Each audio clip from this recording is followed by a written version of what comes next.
And welcome to this Carlam Cymru Educators video. My name is Miss Saunders, I'm an art teacher, and this is guidance for GCSE Art and Design, and it's guidance for Unit 1 or Unit 2. So it is guidance about how to put a project together rather than specifically anything to do with either unit. As you become more familiar, you'll sort of see that they are a similar setup of a project. So it is guidance for how you might put a project together. There are lots of different ways that you might do this, so this is one option or one approach. So to remind you, your Unit 1 is your portfolio, which is worth 60% of your GCSE, and Unit 2 is worth 40%, and the two together make up your whole GCSE. So this series of videos are suitable to be dipped in and out of. You might decide you just want some help with your photography and observational artwork, so you just watch this video. Or you might decide you want to work through them chronologically in order to support you throughout your project. Either way is completely fine, but this video will be focusing on, excuse me, this video will be focusing on photography and observational artwork. So, your project is trying to meet the 4 assessment objectives in order for you to be allocated marks and therefore the grade that you deserve.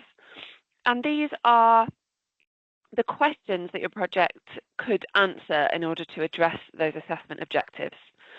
So you might start by thinking about what skills you want to demonstrate and what you are good at.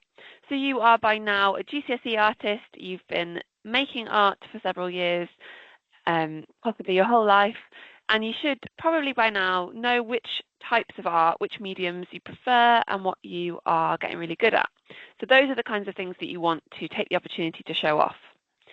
You will also have chosen a theme, or perhaps your teacher will have chosen a theme. If you are working on the externally set assignment, you will be working on a theme that has a starting point in the exam paper.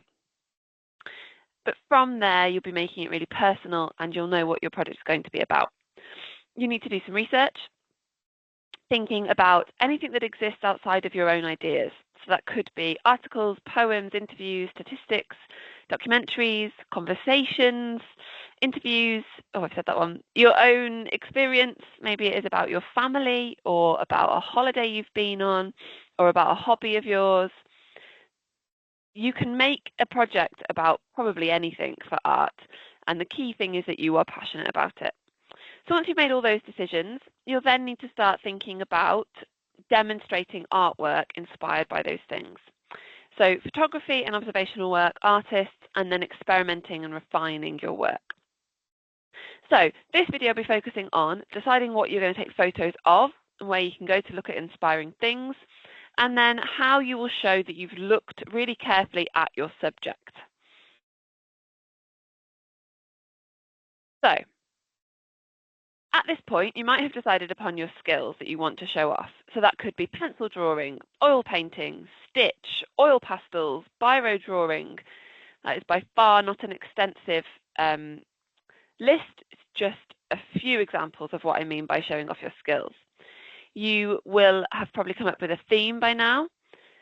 Maybe it's portraiture, maybe it's tools, maybe it's transport, natural forms, sea life. Again, in no way extensive, just a few examples so that you know what I mean.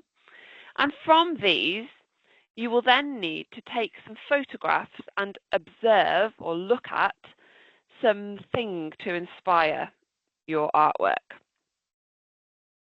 So from your photography and alongside your photography, you will be creating observational work. If you're not sure what that means yet, don't worry, I will be explaining it much more later on in the video. And this observational work will also demonstrate your skills. So these things all link together. So your observational work will be relevant to your theme and your skills. Your photography will show your theme and your skills. So what will you observe and what will you take photographs of? For example, if your project is about portraiture, you would need to take photographs of people. If your project is about your family, you might ask your sister or your brother or your mum or your granddad to be the people that are in your photographs. So I said here, depending on your theme, you need to select people that make sense for the meaning of your work. As I said, for example, if it was about family, you should take photographs of family members. It doesn't have to be your family members, and it doesn't have to be photographs of people. This is just an example. But thinking carefully about how to take your photographs is going to be really important, because these can be considered pieces of artworks in themselves. So the photograph is a great chance to record your ideas, which is one of the assessment objectives, but also, excuse me, to show your visual understanding, your creative eye, and photography is a skill that you can show off as well. So this is a YouTube link to a video about the photographer Steve McCurry's work. And there's just a little screen grab there of the 9 photography composition tips. So if you're really unsure about how to take a good photograph, watch that video and maybe have a look at some of these composition tips to help you with that.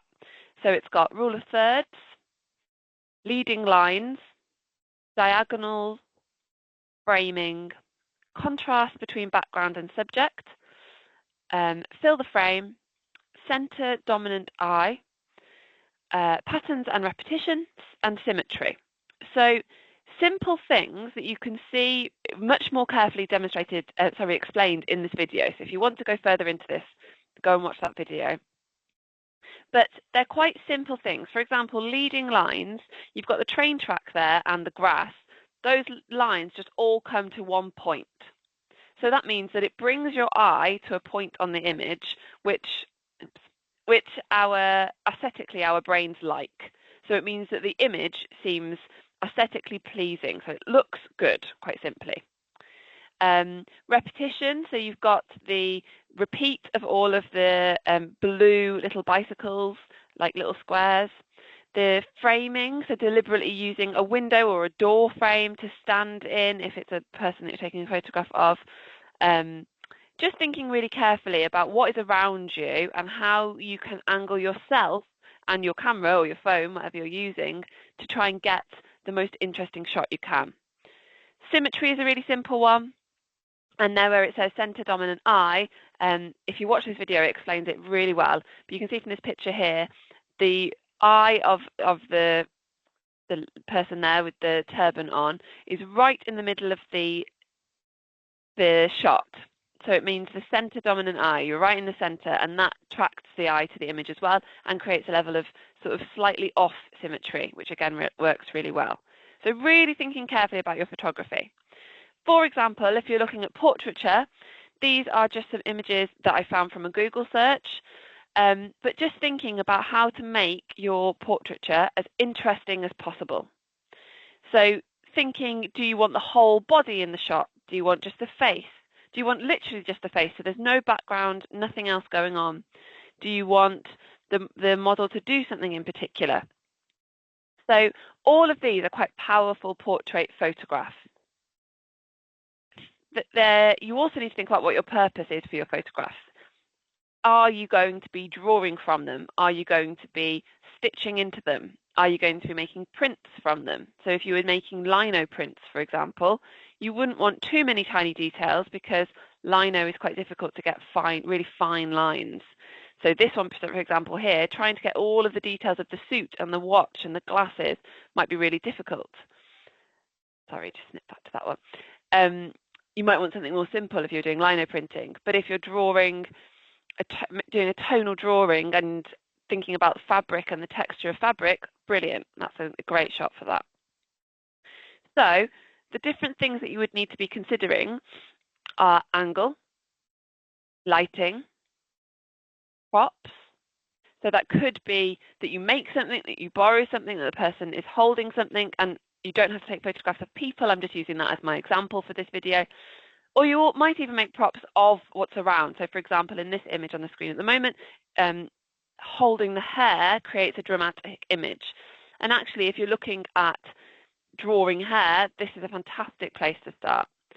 You've also got the background. Do you want there to be colour? Do you want it to be plain? Do you want anything else going on in the image? Hair and makeup, if you're looking at people, like I said, maybe you don't want to style the hair or to put makeup on the person, but making that choice very deliberately is important. And again, like I said, poses, perhaps getting the person to hold their hair or to move their body in a certain way that's going to make it more suitable for what you want. And then there are different devices you can use, different techniques you can use in order to prepare your images for the artwork you want to make. So for example, chiaroscuro is an Italian technique that the definition there is the treatment of light and shade in drawing and painting, and actually in photography as well. And it says an effect of contrasted light and shadow. So this is a technique that developed during the Italian Renaissance. Prior to that, medieval work was often very flat, particularly of people. There wasn't really a contrast between light and dark. Whereas once the Renaissance painters started to try and create realism in their work, it transformed the art world, and light and dark contrasting became a really powerful way of creating an image. So this Italian term literally means light dark and refers to clear tonal contrasts, which are often used to suggest the volume and modelling of the subjects depicted. So this is a really dramatic image made by Caravaggio, one of the Renaissance painters who I mentioned a moment ago. On this image, you can really see the hugely dramatic change between the black background and the lightness of the man's skin and of the skull, the cloth on the table and the book. Particularly on the man's forehead and on the sort of forehead of the skull, there is a really light area, and then there's a really dramatic shadow on the other side. This is actually a great technique to employ in your photographs if you're planning on drawing people.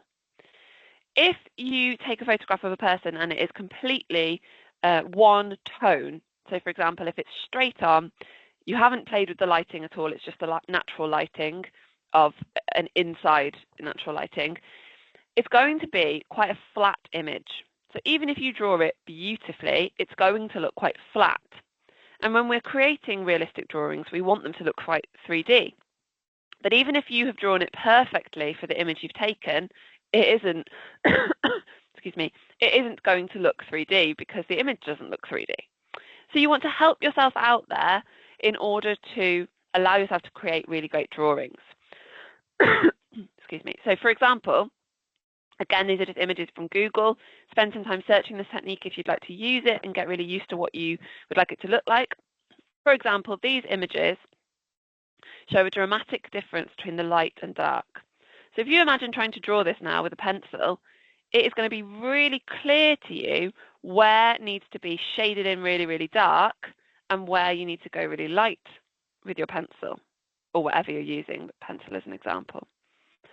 That's going to allow you to create a much more realistic and dramatic and beautiful drawing than if the whole image was flooded with light, or indeed if the whole image was really dark and in shadow. Already, just looking at these images, particularly this larger one, I can really see, oh yeah, that's where I would shade hard, or I would use my pencil to make little lines for the beard and the hair, the eyebrow hair and the eyelashes. I can totally see how I would get started with that piece of work. Whereas often, particularly at GCSE, pupils will take photographs that are really challenging to draw from. So it's really important that you consider that when you are working in order to make sure that you are setting yourself up for the next stage of what you want to do. This is true of objects and anything else that you're working with, not just the faces. So setting up so that you've got light on one side and dark on the other, or even slightly an angle and light coming from above so that there's dark underneath, however you set it up, and that will then allow you to show off your skills and your tonal understanding as best as possible. So, returning to that earlier slide, that gives you the chance to show off your skills, both in the photograph and in the drawing. If you were looking at family, for example, and these imaginary images that I'm discussing are photos of your family, that fits with your theme. So you've taken photos of people, and now you need to create some observational work. So I have done a project, a little example project, where I've taken some photographs of myself. So if my imaginary project is about identity and about me.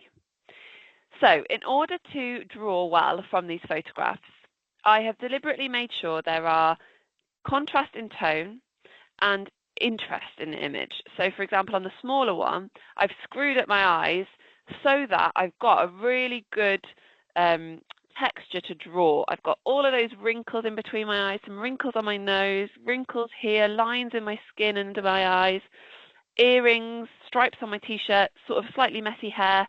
All of those things mean that when I come to draw, I've got something interesting to look at. Sorry. So whatever object or person or view or place you are looking at for your project, it's important to take careful photographs so that you can work from them for a sustained time. Most art students at GCSE are working in the classroom and then taking their work home. If you are homeschooled, for example, you are working a lot at home, but probably for a few hours one day, and maybe then at the weekend for a few hours, and then on Monday for another hour, but you're unlikely to be working from morning till evening on the same piece. Because you have other things, other subjects, hobbies, everything else. So photographs allow you the time to look at the thing that you want to draw for longer. But you should also do some drawings from life. This is, of course, much easier with objects, but it's important no matter what you're looking at. If you are drawing a model, so I'm just saying model, but a person you're taking a photograph of, and it is your cousin who is visiting from Australia, and you are only going to see them for a few days or a week and take these photographs and then not see them ever again. I'm not saying that can't work, but it gives you no chance to revisit. Whereas if you do a drawing, for example, this one of myself, I can go and look in the mirror, I can take another photograph. I'm still there, ready to refer to. So it is important that you can revisit whatever it is you're looking at, and that you get some careful photographs too. So if, for example, returning back to that family idea, you're drawing your sister, perhaps set up a photo shoot, take some really excellent photographs of your sister, but also next time you're sat watching TV together, do a few sketches of her so that you are getting more used to her face as you are moving through your project, which is then going to help you with accuracy of your drawings. Okay. These are some examples of observational work. So you've got, if we just skip back a moment, this one is of some shells. So that might be a page in a sketchbook. You've got 6 drawings there of different shells. They're very clearly on the same theme. They're very realistic. They look quite accurate. The person seems to have used coloured pencil, charcoal perhaps. It could be biro, that bottom one. Again, these are Google images, so it's very easy to have a little research of what observational work should look like. This person is looking at the face and eyes. This person has drawn some cutlery wrapped up in string. So you've got the photograph on one side and the image on the other, making it very, very clear that it's realistic and that it's from real life. Sorry, gone the wrong way. This person has drawn things perhaps around the art room. So you've got tubes of paint. And again, they've drawn the same thing 3 times using different mediums. The point of observational work is to show that you are really looking at your subject. So drawing it more than once is absolutely what you should be doing. And when I'm saying drawing, that might be with a biro, it might be with a pencil. It doesn't need to always be the same thing. Again, one here of natural forms or fruits that this person's been studying. So you'd be expecting to, again, this is guidance or advice, but you'd be expecting to create either several pages in your sketchbook, or if you're using boards, several boards with examples of how you have studied your subject. So that they can be whatever size suits you, they could be in whatever medium works for you, but you need to be showing that you are an expert of this thing that you are going to create artwork from. So the difference between observational work and what you are then going to create from it later is that, for example, if I was looking at this artist, so this is a piece of work by the artist Barbara Walker, what would I need to take a photograph of in order to work in a similar style? I would need a photo of a person, and I would need to have drawn from a person in order to create a portrait piece like Barbara Walker has done. So I've taken my photographs that you saw earlier, and then I've done a couple of pencil drawings in the style of Barbara Walker. So these aren't just observational. you can see the texture, particularly on the one in the middle, it's probably most clear. The texture and the technique I've used with my pencil is in the same style as Barbara Walker. So the difference here is this is influenced by an artist. So this is an artist response, which is something that you do at a different point in your project. For an observational drawing, I would have drawn perhaps the lips and the eyes and the ear, maybe separately or maybe as a whole piece, but really carefully without too much style. So the scribbles on the shoulder and behind the head on the other, and some of the textures of the skin are quite stylized in the style of Barbara Walker. Another example is if I was working in the style of Jenny Saville, for example. Again, portraiture, it's kind of in my theme of this video. I might have taken photographs of a person, so using my ones of myself. This is an unfinished painting, but again, looking at adding the colour to the face. This is not observational, this is an artist response. So observational is almost like the research you need to do to get to this point. If I had never drawn a face before, I would struggle to work in the style of Barbara Walker because there is a real level of accuracy and realism. There's a texture to her work, but it looks realistic. So I need to have practiced drawing faces or painting faces before I'm going to get to the stage where I can work in the style of an artist. So I would have drawn those images several times before getting to this stage. So you might want to pause the video here to have a think about this. Is this observational? So when we're talking about observational work, which is what you're doing at this stage, drawing and photographing whatever your subject matter is this piece observational? So, is this piece observational? So, two questions I want you to think about. Sorry, perhaps you'll pause now with these on the screen. What would the student or artist have taken photographs of and made observational studies of to prepare for this piece of artwork? Excuse me. So it is not observational because it is not purely observing the subject. If it were observational, it would be realistic. It would be just sketches and drawings and photographs of what the thing in front of them looks like. Whereas this, you can see the person has created a composition. The face is sort of split in half and distorted over a skull, and there are then drawings of eyes all around it. So I would imagine that this person didn't see exactly this in front of them. They've created this. So that's the creative bit, the really exciting development part, which is next after what we're looking at in this video. So this person would need to have taken photographs of eyes, a face, and a skull. And then they would have drawn those and created observational drawings in perhaps biro or pencil or paint, or using lots of different techniques that they were really comfortable with in order to become a sort of expert of that piece. Once they're then really confident, they would look at artists and pull that together and start designing a composition like they have done here in order to create this art piece. I hope that's clear. Another example here.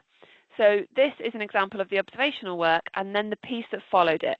So on the left, you can see Observational Studies and Portraiture Practice is the title. You've got a close-up pencil drawing of an eye and an eyebrow, then a nose and an ear and an eye, and then there's an image above that that is in colour, a bit more in the style of an artist, and in the middle, an eye, observational and realistic.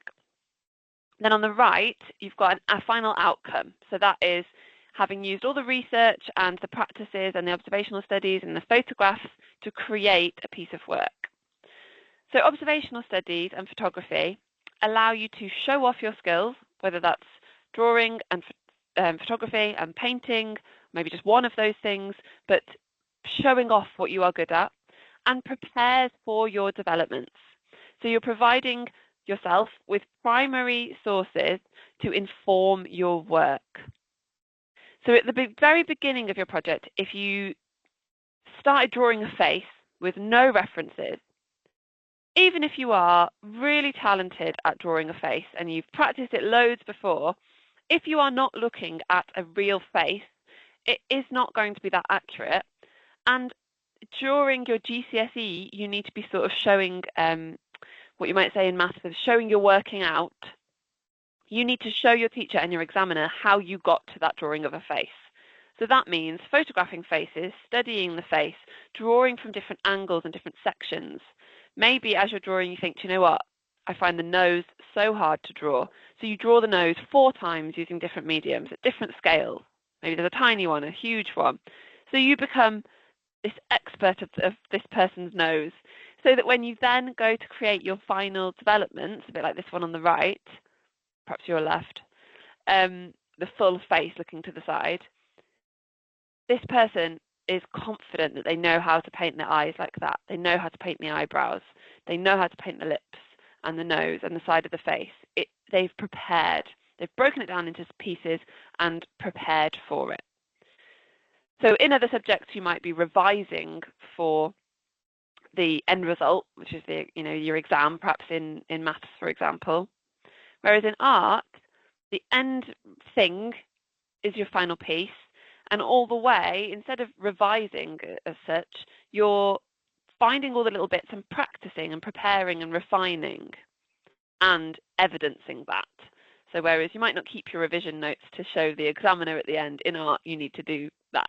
So you need to document what you're doing in order to meet the assessment objectives.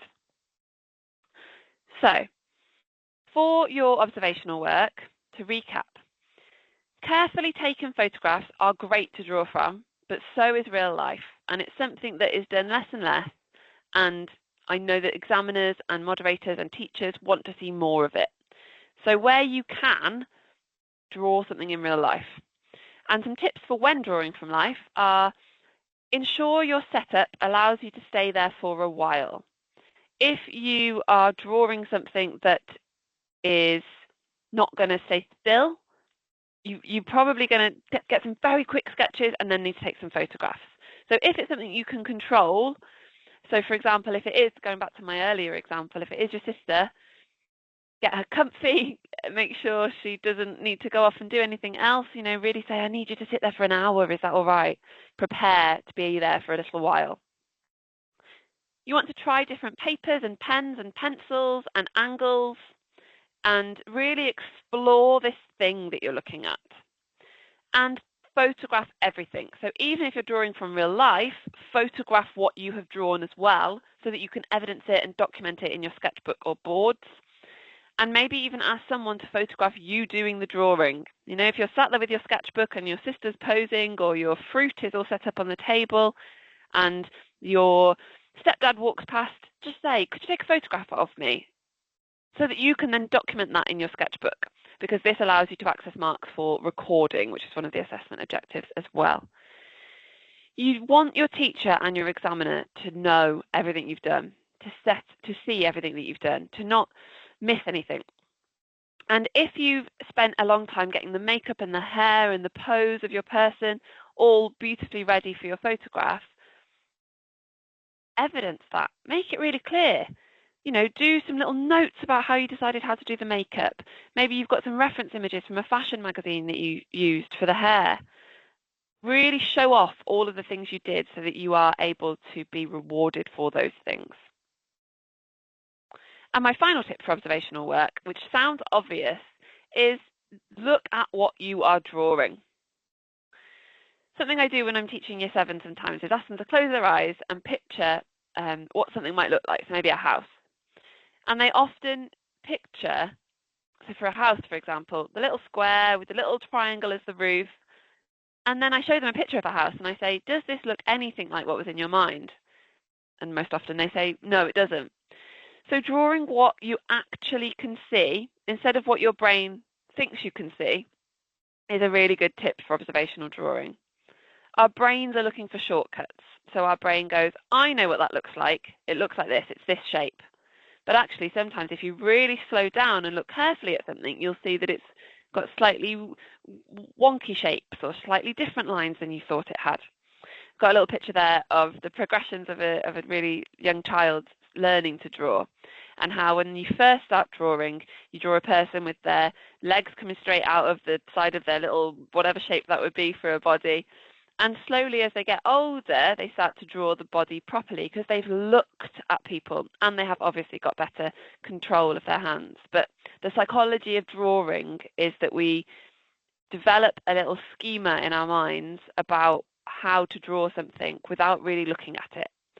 So what you then have to do as you're becoming a more successful, more practiced artist is remind your brain not to do that. Okay, so that is the end of this video about photography and observational work. As I said earlier, please do dip in and out of the other videos too, and I really hope that they are very helpful in your GCSE artwork and that you are creating beautiful things. Thank you very much.